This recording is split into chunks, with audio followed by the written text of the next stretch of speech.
Hello, so you're back to another episode of the podcast, and today I'm buzzing for this one because not only do I know who Pete is, I work with Pete. So Pete is, let me give you a bit of a background on him. So he is a seasoned property investor, entrepreneur, very entrepreneurial, but we'll get into that, with over 26 years of experience. His background is property. He specialises in high yield HMOs, co-living spaces, but also in sort of more recent times, and working alongside me, has got into sort of care home development. And so we can talk a bit more about that. So yeah, as a director of Story Group and also HMO Premier, which we'll talk about, Pete combines expertise in property. He's got a passion for social impact, transforming homes into sort of safe, life-changing environments for vulnerable young people, and he's got quite the story, actually. So, you know, a journey of overcoming personal challenges, right through to sort of building thriving businesses. It sort of demonstrates a commitment to really meaningful, purpose-driven investments, and I think that's what we're going to get into today. But Pete isn't just a business partner; he's a very good friend, and has an awful lot that you can learn from him. So yeah, really excited about this. I hope that intro did you justice, mate. Thank you, Richard. I appreciate it, mate. It's been a long time coming. I'm excited to be here and It, talk to you today. yeah, truth be told, I have had Pete booked in twice before, and for whatever reasons, cancelled on him. So, uh, It was my fault, wasn't it? but I'm also glad because I actually think in the time period since the last time you were booked into now, even more stuff has happened. And I think that's probably like a bit of a theme in our lives at the moment. Is there is just so much going on, so much opportunity. So really looking forward to getting into it. So why don't we, as per usual, I normally sort of go right back to the beginning with stuff. But I guess the first question that I'd like to pick up with you is, what inspired the journey into property investment? Like, was there a defining moment that sparked the passion for both sort of property and social impact? I know social impact came a bit later, but you know, what was it that got you into this? I think I was very fortunate when I left school. I went straight into property and I just fell in love with property. And fortunately, I had a really good mum and dad, and they taught me to work hard. Whatever I want to do, as long as I'm happy, they're happy. And as long as I work hard, I've got the opportunity to succeed. So I went straight into property and started to work extremely hard. I think later down the line, I invested in my first property. It wasn't as difficult as I thought. It was very profitable. Um, and I thought, well, surely I just need to repeat the process over and over again to find success. And I started to invest, continue to invest, find creative ways to invest. Um, as you know, Rich, my mum and dad are in care. They fostered for over 20 years. They run a hospital for disabled children. So I always wanted to find a purpose where I could do something that they would have been proud of. I guess that would continue their legacy. So it's not really a coincidence that I've ended up in both property and in care. But I think my inspiration comes from my parents, from making money, being honest, succeeding, and just helping as many people as possible, whatever that looks like. Yeah, I mean, listen, I know your mum's proud because I've seen her, and she knows all of the amazing things that you do. And I think, but it's been quite a journey, right? So, you know, back in the day, estate agency, first taste of property. I worked for Pete and with Pete at that time, so we go back very, very many years, and circled back round a little bit later in life to work together. But it's amazing because I see so many similarities in our journeys, in the sense that we sort of started off quite commercially focused, i.e., we wanted to make money, we wanted to be successful, we had a real drive to do so. And almost as time went by, we started to develop more and more of a hunger and purpose, and needing more than just the financial success that comes with being involved in business, but actually this underlying purpose of really wanting to make a difference and do well. And yeah, I mean, it's amazing how you were inspired by your amazing parents who did such amazing things, right? Absolutely. Yeah, my mum and dad were my heroes, and just seeing how hard they worked to help other people, I mean, that's all the inspiration you need, really. Yeah, of course it is. So you've worked across various sectors. So you've from co-living to estate agency to children's homes. So I guess, what property is the theme, but what challenges did you face when diversifying the portfolio, and sort of how did you navigate that journey?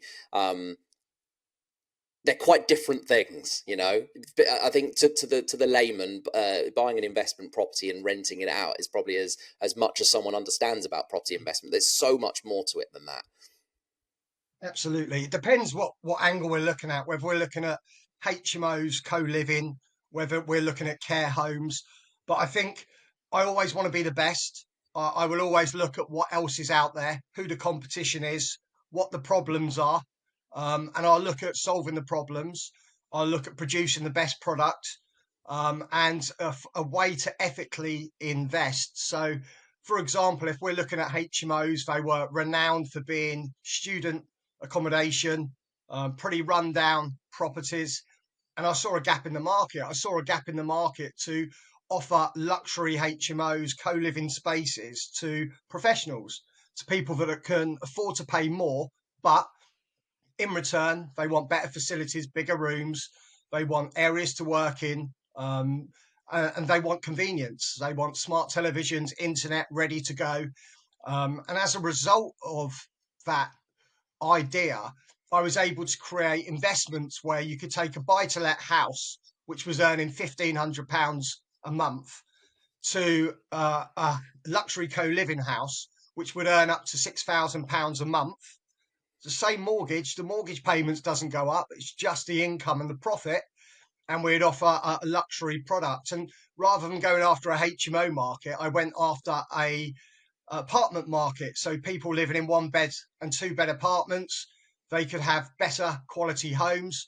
They could live with like-minded people, and they could save a bit of money as well. So the tenant was happy, the investor was happy because they were earning more money, and we were providing a solution that hadn't really been seen before. So it was a win-win. And I guess an easier tenant. Easy is probably a tough word, but you know, you're talking about young professionals. You're talking about people who are earning money, who are driven and motivated. I guess it's a lot easier to manage them. Well, my philosophy is tenants are always easy if you look after them. Yeah, If you forget about them and you don't treat them well, then they can always be difficult. Professional tenants, they can't bear to be without the internet. If there's a problem, you need to deal with it quickly and efficiently. So we created an idea where we managed each individual house, in a WhatsApp group, which was never done before. Estate agents never did that. And that meant we could react with them on a daily basis, and we could solve problems quickly, and we had happier tenants living in better homes. So it was a win-win. yeah.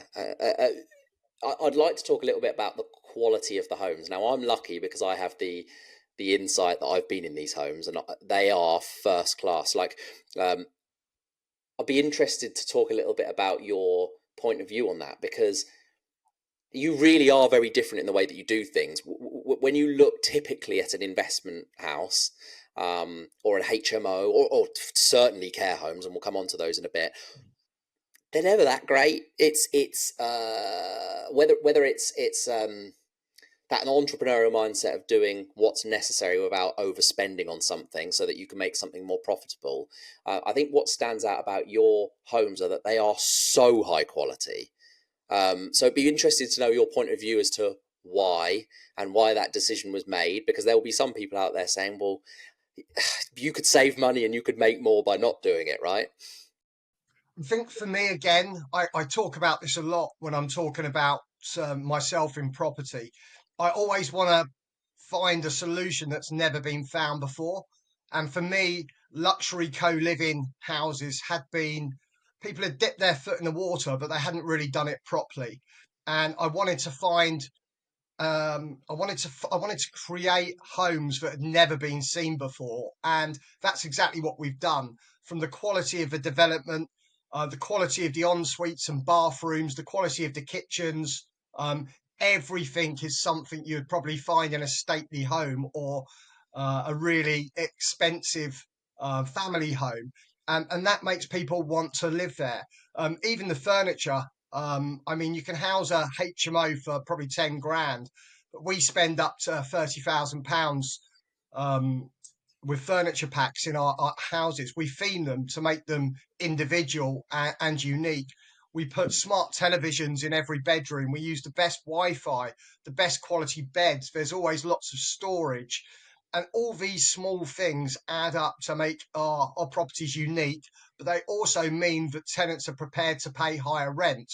So over the next 10 years, the investors or myself, whoever owns that property, is they're gonna benefit much more. They're not gonna have to spend lots of money on maintenance.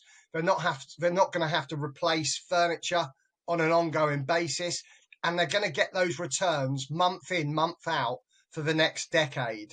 So it's a small investment in theory for the long term gain, and it's finding investors who understand that you can invest in the future of your investments. So you can get the immediate returns from the rental income.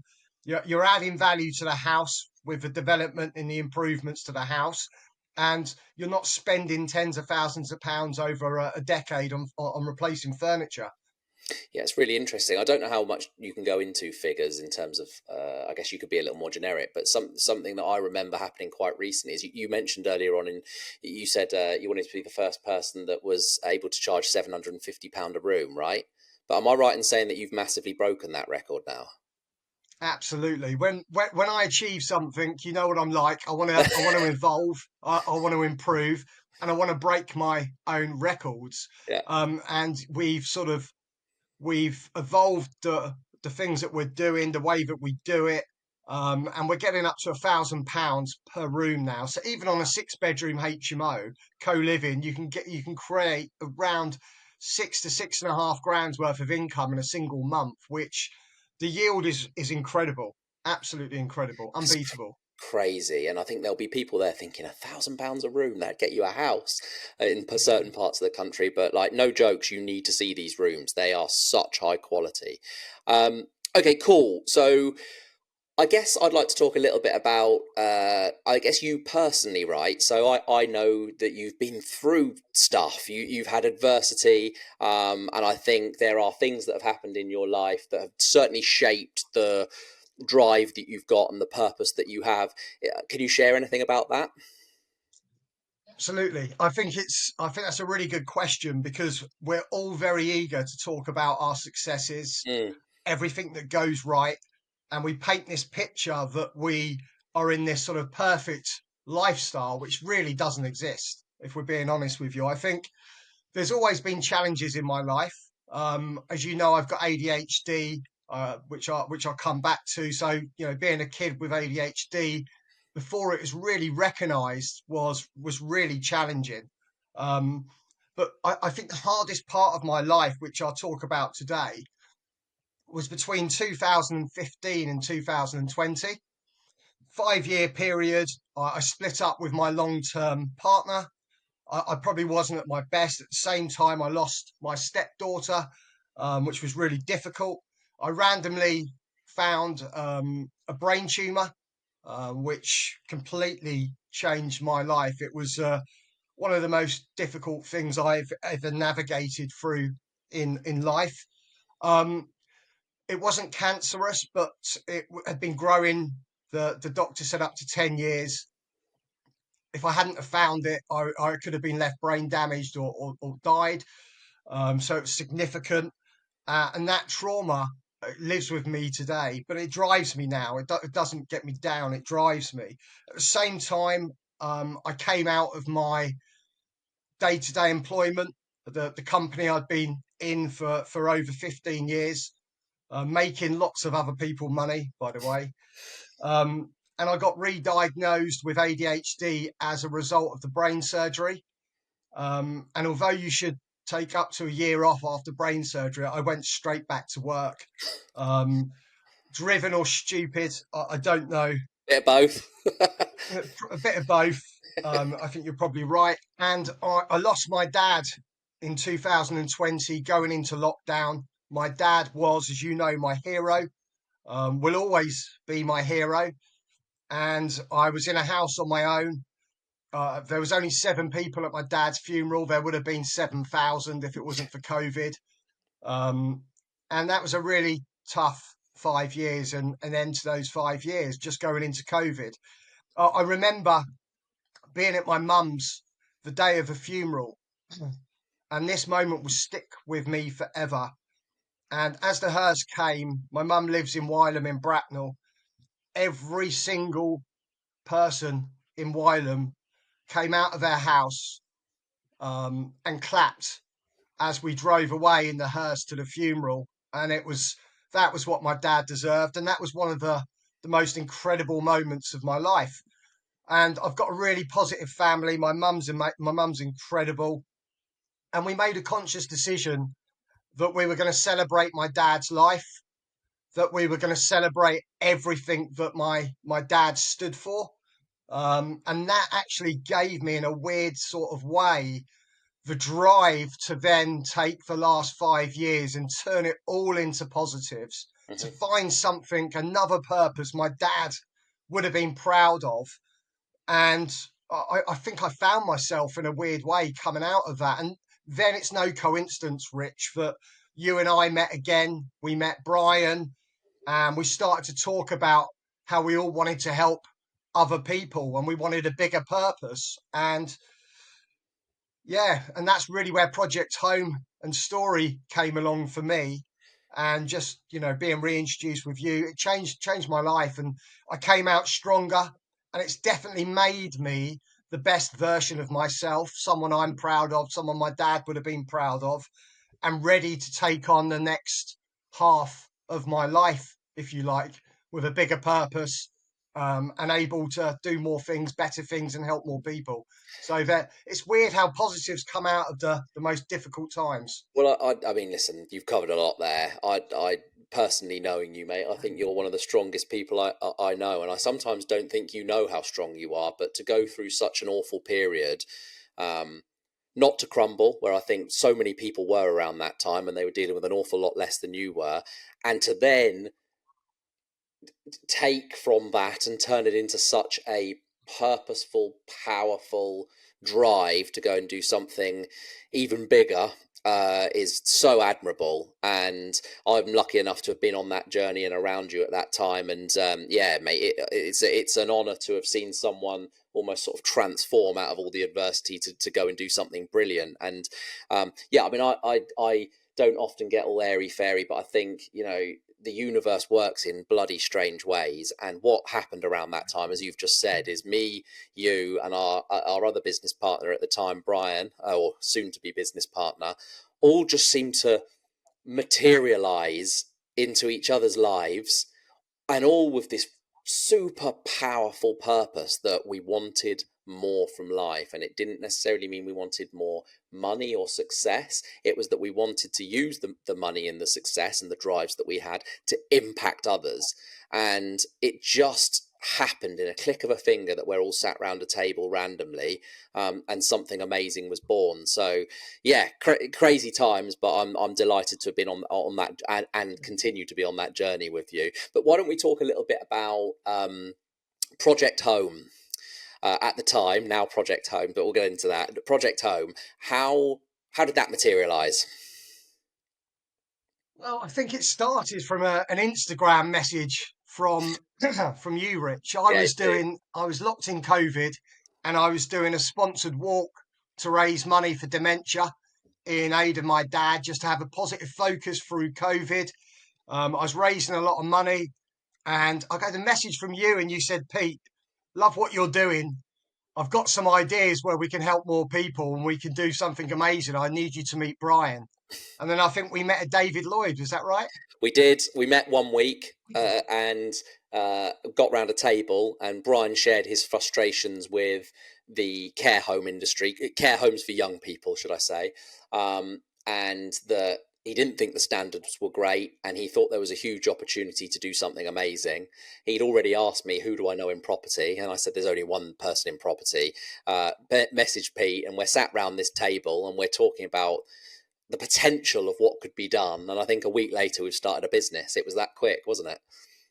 Yeah, it was amazing, and the start of what has proven to be an incredible journey. Yeah, it really, really has. And just for people listening, Project Home turned into a business where we effectively acquired, renovated, and then housed young people into care homes. And it's been a hell of a journey. We've now evolved into another business, and it's even bigger. But ultimately, we've got 6 homes, supported accommodation and children's homes, and Pete's done his magic on them. And yeah, we're often told that they're of the highest quality, and what we do is completely unique to anyone else in this country. And that's very much the start of a journey that we will evolve over time. But I want to bring it back to you and not me and the us. So let's talk a little bit about so you specialize these days, particularly in I would call, I don't know if this is even a term, but I call it property investment with a purpose. So there might be other terms for that, but ultimately you do amazing work with investment buyers who want to create HMOs and generate really good yields, and that's always going to be a part of you. But in later life, it's really been around combining that with purpose. And I guess what I'd like to start getting into for the investment buyer that's listening to this is transforming properties into care homes. What are the challenges, and sort of how do you address them? Because I know there are many. There are so many challenges. I think where do we start? I think with property investing in general, if you take your time and you find the right property and you have the right plan and you get the property at the right price, then it's actually very difficult to lose money. Hmm. But people work with the wrong people. They try to cut corners, and they make so many mistakes along the way. Again, it goes back to my philosophy of always being the best. We've done probably about 6 months of due diligence and research. And what was obvious is there were care homes out there, but they were terrible. The standards were really poor. And I thought, would a young person or a child be happy there before the care even starts? And the house is like the foundation of the care. So we looked at it a completely different way. We went out and we found properties that we could transform into incredible children's homes. But at the same time, going back to what you said about the investor, for investors watching, it was also an opportunity for an investor to invest a little bit more, but get a little bit more back. So using my knowledge and my experience, and I guess my network and my team, we would find properties that would be incredible for children's homes, but also incredible for investments. We would buy them a little bit below market value. We would see opportunity in the property to add value to the property. So you're immediately making money on that investment. And then we'd be able to link with Story Home, other providers, the councils, save them money along the way, by the way, but still be able to offer the investor a really good return for the property. So they get a good monthly return. They get an investment, an asset that we've immediately added value to for the short and medium term. And a lot of the areas where there are needs for children homes are in areas where they're affluent and they will go up over time. So as an investment, it actually ticks all the boxes. And when we started then to look into investors we wanted to work with or partner with, obviously they are in abundance. And I remember meeting with probably up to 30 different investors, and we agreed we were going to choose the investors that wanted to do it for the right reasons, wanted to be part of our journey, and wanted to help people. And the investment almost become a bonus. It almost become a second thought. Hmm. And those investors could then go on the journey with us. And I think that's what we did. Again, we provided a win-win, a care home that has never been seen before, um, an affordable care home from a council point of view, so they can help more people, and we can provide the best possible care, and an investment that works, an investment vehicle that works, as well. So it was again a win-win situation. And I never forget Higher Allen, the first children's home we ever launched, and we had an open house for, and we were all there so proud. The investors, our partners, were with us, so proud, and the local councils were coming in literally in tears They were in because tears. they'd never Yeah. seen anything like it. It's And no it was it's quite no quite joke. incredible. Yeah, it's you're not lying. I was there, and they were literally in tears because our local authorities are under huge pressure. They have lists of young people that need our support and need help, and they don't have endless supplies of good quality care homes. And so, very reluctantly, young people are being sent to care homes that you just, wow. It's So terrible. you wouldn't put your dog in some of these places, but they have no choice. And so for us to come along and say, hey, there's a better way to do this. I think the key word in everything that you've just said just then is home. We build a home, and I don't always think that in the property investment scene people, they don't use the word home. It's an investment. It's a HMO. But what Pete's amazing at doing is, yeah, he can do all of that, but creating this environment within the home itself that feels warm and friendly. And he, as he said, he has themed rooms and he has the best furniture, and he has this ability to walk into a awful house, and before you know it, he's mapped out in his mind the rooms and where he's going to put walls and where needs a toilet, and this could have a games room, and this is what we could do with the garden. And it's like seeing a bloody genius at work. But always to a high quality, and always ending up in a sort of place that you would be more than comfortable to live yourself, let alone if you were a young person in going through some adversity. So yeah, building homes is I think what you're absolutely brilliant at. It's my passion. Honestly, it's always been my passion. I must have bought and sold, thousands of properties. I don't think, from an investment point of view, I don't think I've ever bought a home myself or for an investor that has not made money in the short, medium, and long term. I think that was the first lesson I learned in property investment. You make your money when you buy, not when you sell. And if you buy right, and you stick to what you know in the plan, and you have potentially a plan A, B, and C for if markets evolve or change, it's actually very difficult to lose money. And then if you have the passion to produce the best possible product home available, then you can't lose. And that, coupled with the passion then to create the best possible foundation for our care company and the best possible foundation for young people and children, it's, yeah, I feel blessed. I feel privileged to do what I do, to be honest with you. Yeah. It's definitely a privilege. Yeah, I agree. I feel the same. Okay, creating homes for vulnerable young people is a huge responsibility. Do you have? Can you share a story where one of your developments has had a real profound impact on the lives of a young person? Yeah, I can. One springs to mind immediately, and if I start tearing up, bear with me. Um, but we had just created this incredible home. We had, bathrooms which young people would never have used before, kitchen facilities that were outstanding, cinema rooms, games rooms, gaming rooms. And I remember there was a young person moving into one of the bedrooms. We had the best quality furniture. We had smart television, a gaming area, a working area in the room. And I was like, wow, this is going to have such an impact. And the young person was in the room and they got really emotional. And I remember us asking them why they were emotional. And they looked at the bed and they said they'd never seen a made bed before. And that was what, they were happiest about. That's what made them upset. And these are kids and young people. They've never seen a made bed before. And that really, for me, sums it all up, Rich. Yeah, I think it does. We even just then, you're talking about gaming areas, um, and there are young people in this country that wouldn't know a gaming area if it smacked them on the arse. Like it's that they had never seen a bed being made. Like, that's what got them emotional, and so it's so profound when you know that you're able to put four warm walls around someone and open up a window of opportunity to be comfortable, to enjoy life, to experience the stuff that everyone should experience, by the way, and I think that's what we do is we sometimes take for granted, and it's human nature to do this, living in your own bubbles, that just everyone lives like you, but they do not.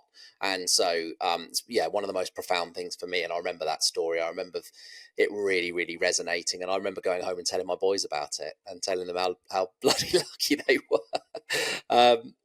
Okay, cool. So you've got decades of experience.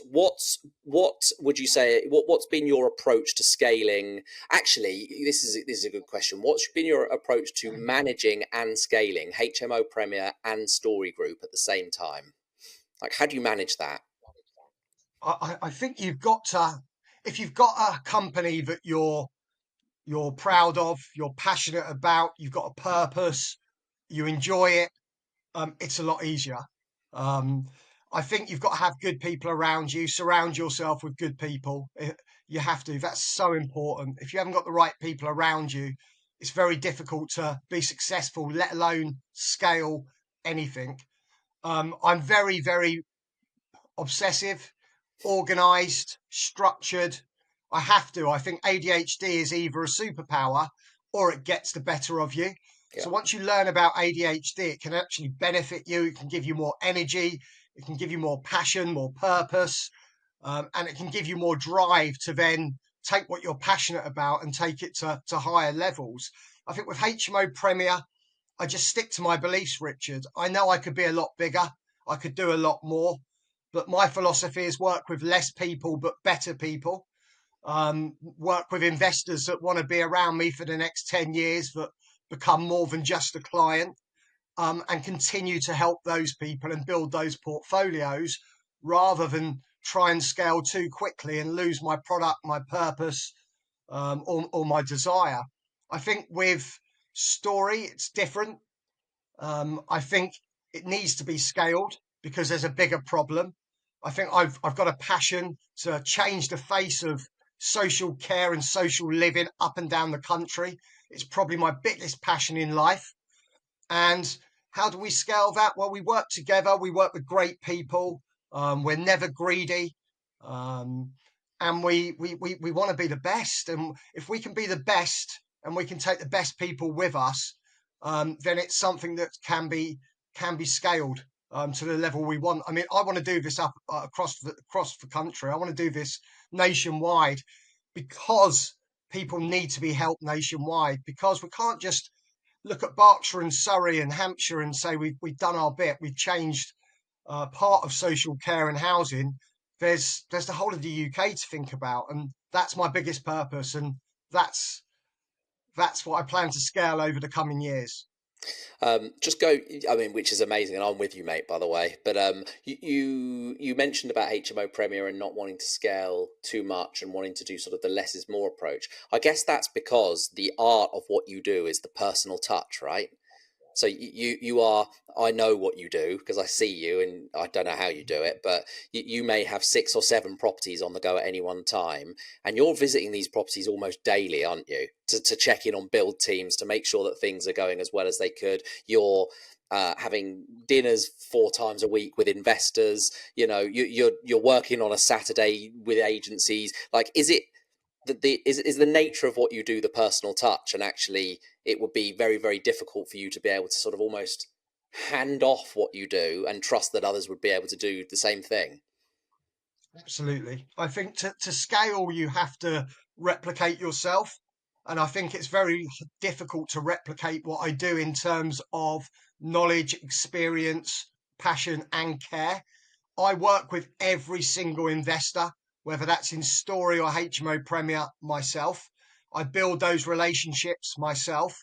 I deliver on the expectations that we set out from day one. And I always exceed expectations. And I'm passionate about being the best. And I never want to water that down and not be the best. Yeah. And a lot of my clients, I mean, I've got clients that I've worked with for over a decade. A lot of them become friends. I've got one client, Richard. He's bought probably two dozen properties with me, and I don't think I don't think he's viewed any of the last 15. We've got that level of trust. He just Jeez. lets me get on with it. I've got another guy, Samir, that's invested in HMO Premier and also has become a partner in Story because he's such a incredible human. And yeah, he doesn't see them. He trusts us. We communicate on a regular basis. I'm here when he needs me. But you know, these people trust us because we deliver The and fact we people are care. the fact people are buying houses without seeing them blows my mind, by the way. But I think that's testament to how good you are and what you do. Cheers, Rich. Um, Okay, cool. So you're arguably one of the most resilient people I know. We've talked about personal resilience. What about professionally? What about talk to me about times when things go wrong, or specific things that have gone wrong that you've had to overcome? Because this is property, and anyone who knows property, what's that saying? It's one of the three most stressful things you can do in your life, right? So that's why people don't move very often. You're bloody moving 3 times a week. So, like, what? Talk to me about how you have to be resilient and what can go wrong. I think one of the best bits of advice my dad gave me about running a business was he said, wake up every day expecting something to go wrong and expecting to have to find solutions. And I think running a business is about finding solutions. It's about expecting things to go wrong. And so many things can go wrong in property. Properties can fall through. Problems can come up when you rip up floorboards. Properties can subside. There's a million different things that can go wrong in property. So I think I'm always honest with investors. That's really important. I always make sure I have the best team around me, from architects, planners, solicitors, financial people, obviously build teams and trades people. I always learn and evolve myself and make sure that I'm the best out there, and I know what I'm talking about, and that's really important. And it's just being honest, tackling all the problems head on, expecting them to be there in one way, shape, or form. From finding a property, building a development, filling a home, running a care home. It doesn't matter. There's always going to be problems, and you just have to tackle them head on. And the great thing about problems is every problem you learn from. The great thing about mistakes, every mistake we learn from. So Yeah. it's only actually improving ourselves and making us better individually and as a business. So yeah, I think you've got to tackle them head on, mate, positively, and expect them. I think you've got the world record for having your head in your hands to having a solution in like record time. I've seen it so many times where you've just been told something, you're like, oh my god, right, well this is what we're going to do, and away you go again. It's talk about bounce back ability. Um, I've been doing a lot of talking with you lately, and I've also seen a lot of the stuff that you're up to, and this is more personal for me actually. I'm really interested, but I also think a lot of investors would be. You often speak about hands-free investments. So can you sort of explain that model, why it works and why it's appealing to a property investor? Absolutely. I think hands-free investing, it basically sums my business and working life up. It takes all my network, it takes all my experience, and it takes the team that I put together to offer something quite reliable and unique for property investors. Mm. Where if we work together and we get a lot of people wanting to work with us, and we try and find the people that we fit well with, we get on well with, and are going to work with us for many years to come, and we can actually go out and we can find them an investment property. Typically, it will be below market value. It will be in an area we know is going to go up over time. And it will be a property that I can see the potential to add significant value to it through the process and through the development. An investor will then have the peace of mind to work with a solicitor that specializes in property investments, part of our team, a financial and wealth advisor and team that specialize in HMOs, investments, and property development. And we see them through that process once we've found the right property. We then have an incredible build team that will build out my vision, my desires, working with our planners and our architects, and create something unique and special, um, and add value to the property along the way, which is really important and really key. And we will then furnish, we will theme, we'll add our unique twists to the property to make them stand out and create an incredible investment, incredible returns because of the incredible property in the rooms. And we will then rent it out and we will manage it for the investor. So it's completely hands free. We're very transparent behind what we do. So an investor can be as involved as they want, or they can just sit back and they can enjoy the process and they can enjoy the profits like a lot of the investors do. And yeah, I think it's a very unique process. It works really well. Look, over the years, Rich, we've made the mistakes. We've had builders that have let us down and lied, and trades that don't turn up to work, and we've seen the economy and the markets evolve, and we've just found solutions to those problems. We found better people, more reliable people. These investments can navigate through any market, any economic crash or downfall or turn. Um, and yes, I think it's a really unique process done properly. And the proof's in the pudding. I would probably say 80% of our clients that started with us at the beginning are still investing with us, still working with us. And most of our new clients now will come through recommendations, testimonials, or through a process of meeting me face to face and having those um, ambitions and desires aligned with what we do. So, yeah, as you can tell, I love doing what we do. Also, to the unexperienced, you could appear a one-man band, right? You've just explained why that is so far from the truth. Yeah. You're just the face of something, of this big machine of expertise, network, and experience that means that you make it look easy, but there's an awful lot that sort of goes into that. Absolutely. And I think the responsibility I take is building the relationships with the investors and taking responsibility for the team around me. But when you look at the team, it's incredible. We have people that specialize in the administration, the HMO licensing process. We have people in our marketing department. We have probably over 30 tradespeople that work with us and for us, and have done for some time now. We've got a department that specialises in theming and furnishing the property.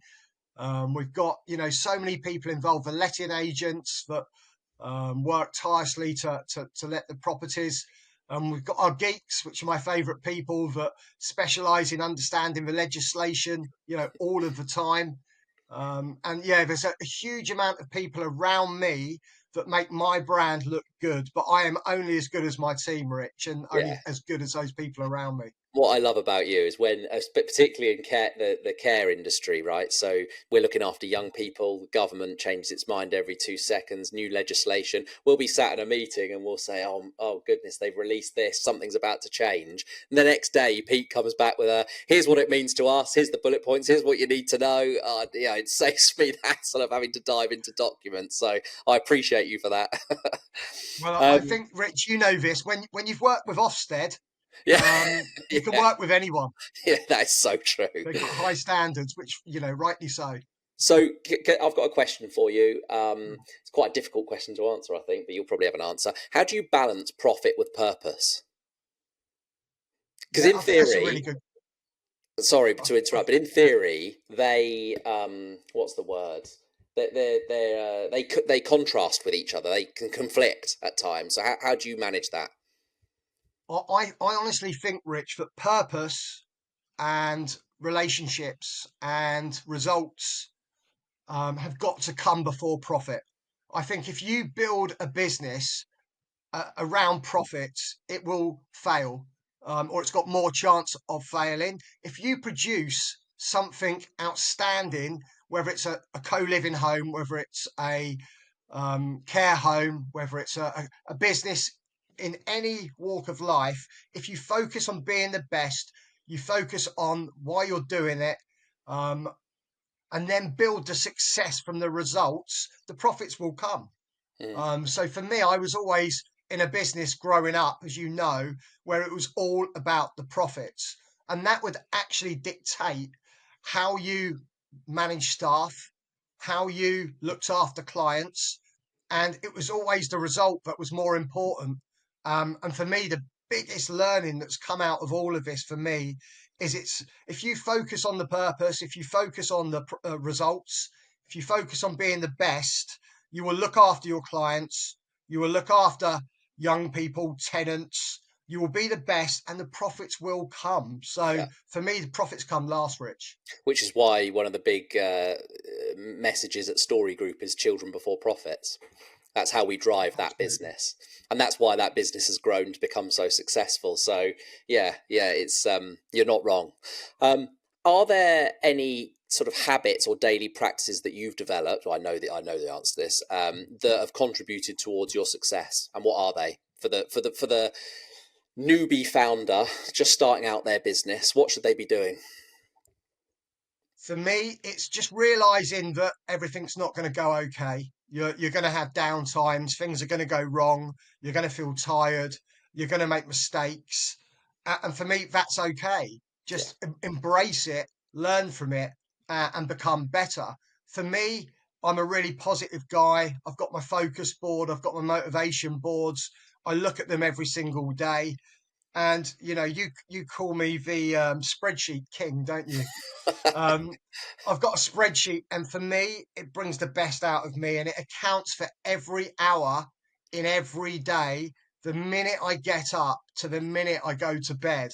And that allows me to get the most out of myself, the most out of my time, stay structured, stay organized.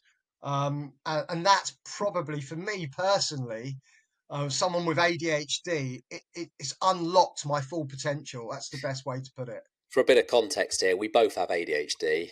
Slightly different, I think, because the thought of a spreadsheet scares the living daylights out of me. Whereas Pete opens his up, and it might as well be Swahili. I mean, I don't. I'm looking at it thinking, what the hell is that? That's just an absolute overload. So, but yeah, no, super organised, and I think you've got some amazing habits. And also, you haven't mentioned it, but super fit and looking super young as well, I would say. So, like, you look after yourself outside of work as much as you do inside, right?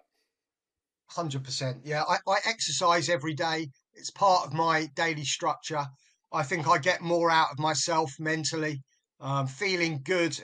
You have to feel good every day to put in the efforts and work as hard as we do. So Yeah. keeping fit is a really important part of my daily structure, and just keeping a healthy mind and getting the most out of me. So yeah, absolutely. Keeping fit, mate. I know, I know you do it as well, don't you, Rich? You were at the Trying. gym earlier than me this morning. Trying, mate, trying. And we also play tennis as well, don't we, when we get the chance? We tried to play Well, tennis, yeah, we try. tennis, football. Mate, let's look back. Is there anything you'd have done differently? Do you know what? Before you answer this, try, because whenever I speak to people and ask them this question, I feel like I get quite a cliche, which is, no, everything I've done has shaped me to who I am today. And although that is true, there must have been things that you either regret or could have changed to fast track something. Or is there anything that you would have changed? It's a difficult question. I look at the way I am now. I've been over the past 10 years, and I look at how I was before then. And I had less mentors in my life. I've always got I'm always surrounded by great mentors. So I think I focused on what one person told me, and I became quite one dimensional. I was quite hard the way I managed. I wasn't really being myself. So I definitely think I would have been myself earlier. But to Mm, be myself, I had to set up my own business. I had to take that jump of not having the security, taking a risk, and running my own business. And I think I've never looked back. I love running my own business. I'm definitely unemployable now. I've always got so many ideas. Now my ideas are helping me, helping other people, and not making money for people that employ me. yeah, So definitely the thing I would change the most is taking the risk and setting up my own business, you know, years earlier, ago. It's earlier, yeah. earlier, definitely. Yeah, yeah. I mean, I agree with that as well. How we've spoken about the future a little bit. My take from knowing you, so I won't put words into your mouth, is that what you've done almost at a local level is absolutely incredible. But there's more to life than the surrounding area, and your plans, I guess, moving forward are to broaden your horizons, open that up, and try and build an even a bigger impact within this country and the spaces that we're in. And it's something that we're looking at now, and we've got plans in the pipeline. But I guess the question I've got is not what are you going to do, but how do you stay focused on the long-term vision while being so hands-on in everything that you do? Well, I think the long-term vision is so important to me. I've seen the impact that we've had locally, and I want to have that impact nationwide. And I know we can, and I know how we plan to do that. So I think it's just key to have time to focus on today and tomorrow, but it's also really important to put time aside, have away days, and just really plan on the future and plan on how you tend to how you intend to turn your dreams into reality. And Yeah, obviously, we do that regularly. We take ourselves out of the business. We look at our long term goals and dreams and ambitions, and then we look at how we're going to put it into practice, and then we put a plan in place, and then we move forward like we always do. And I think this is only the beginning. There is so much more to come. There's so many more investors who can help across the UK. There's so many more providers that need help.